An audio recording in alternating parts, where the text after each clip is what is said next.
In the blur of the business crowd, they're easy to miss. The star employees no one really knew existed. That is until you stop and take a good look at former job pariahs like Sean Bolshin, who are suddenly the hot new hires. Sean is a security analyst at CIBC with an uncanny knack for detecting hard-to-spot breaches. Hey, Sean. But until a couple of years ago, he was the one who was always overlooked. At 30, this is his first job. Did you have trouble getting a job before? I did, because the interview process was difficult. What was difficult? What part was hard?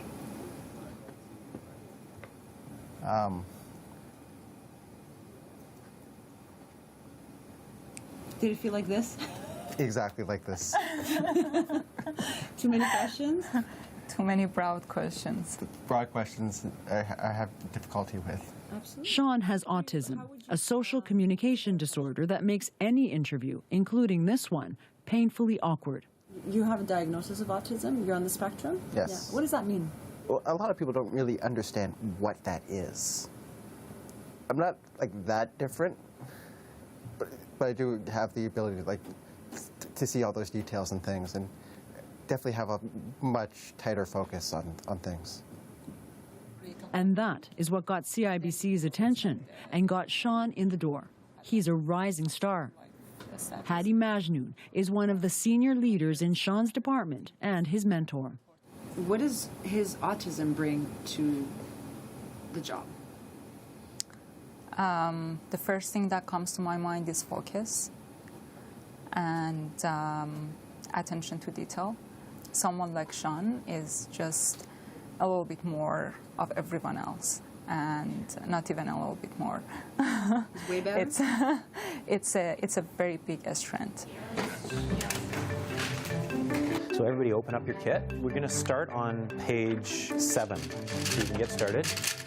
You can give robots some of the credit, or rather the exercise of building them. Sean went through this, and now so are the latest batch of potential CIBC hires. All of them on the autism spectrum, all of them struggling to find a job. Exactly. Alan Chris is with Specialistern, a company that recruits skilled workers on the autism spectrum for companies like CIBC. Instead of sit-down interviews, candidates are asked to show rather than tell what they can do. How would these people fare in a traditional job interview? The interview is like a barrier in the same way as a step might be a barrier for a person who's confined to a wheelchair. And so what we're trying to do is to find a way, find a ramp, and this is our ramp. It's an out-of-the-box approach to identify the often astonishing analytical abilities of people with autism. I got one wheel. I'm very good at noticing patterns and being able to put that to good use. It's just much easier to show what I'm capable of doing and what I can do rather than trying to explain it. Specialistern's goal, to brand and sell the autism advantage. And it's gaining momentum. The company wants to find work for 25,000 autistic adults in Canada. Specialistern is in talks with dozens of companies and has helped nearly 100 people with autism in Canada find work in everything from coding to financial analysis. It's growing significantly and the conversation has changed. It may not seem like much, but Chris says it's huge, considering these same people never stood a chance before. And now the conversation has turned to, well, what jobs do you think we could fill? Do you think you could fill my job, and what's involved in doing it? And that's a very different conversation than what we had before. Specialistern may be leading the conversation, but plenty of other companies have picked up on the buzz. Last spring, the first job fair of its kind in Toronto, exclusively for autistic adults. Specialistern was there looking for more recruits. But so were many others, from the Toronto Police Department to dairy makers to IT companies. Having folks with autism be able to join our workforce and bring that analytical skills that they do tend to have will only benefit us. Thank you very much. Thank you. For a population that is largely unemployed or underemployed, suddenly their disability is in demand. But is it a real wave of opportunity, or as some suggest, just a trendy form of tokenism? I see this as a step back. I see this as a as an attempt to define somebody artificially. Rich Donovan has cerebral palsy. He wants us to subtitle him so his message is clear. And that message is a surprising one. So if I'm walking into an interview and somebody's thinking, what are guys with CP good at? I don't want to have that conversation in a job interview. I want to have a conversation about how much profit and loss can I bring to your company. Hopefully avoiding the loss side. We met Rich 3 years ago when he was still living in New York after a successful career as a Wall Street trader. Now in Toronto, he's a consultant to big business and an advocate for hiring people with disabilities, for the same reason you would hire anyone else. There are many, many, many, many people with disabilities who will be rock stars at whatever they do. There are also many people that will fail, just like in the regular population. And that's okay.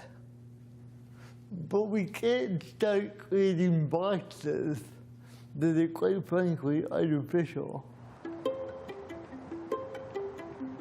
But the box, at least when it comes to autism, is still very much in the making, and some are happily stepping into it.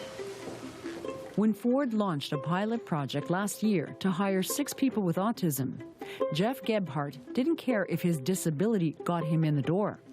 After applying for more than 1,000 jobs, he just wanted in. How do you feel about the fact that you are being hired based on your condition? How does that make you feel? I don't mind it.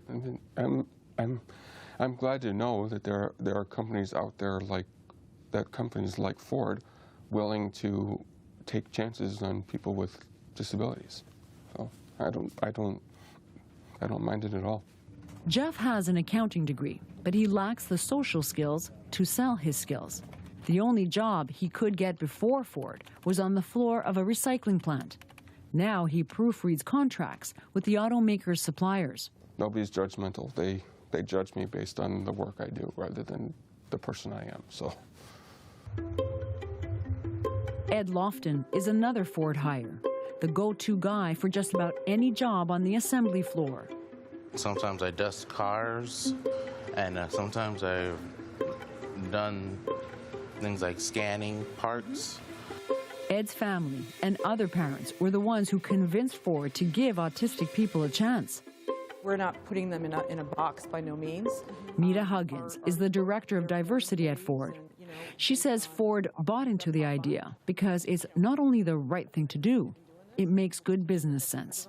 Individuals with autism provide a unique set of skills, the way they think, the way they work, and it aligned closely with our vision and mission within the company to continue to build a diverse and inclusive environment. We'll try and get that. Okay. Ford's plan is to hire up to 24 more autistic employees in the next year.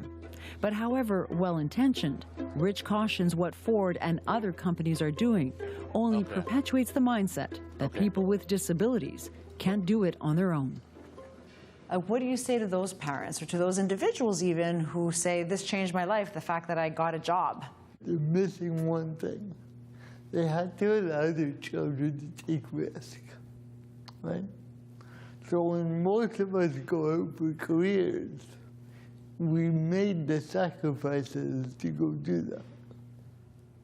We've done the things that set us up for those jobs. We've done all of those things. Many people with disabilities aren't taught to do that. Because of that, though, they'll argue that they don't know how to get there on their own, right? That they need the specialisterns of this world to help them navigate a world that they can't navigate on their own.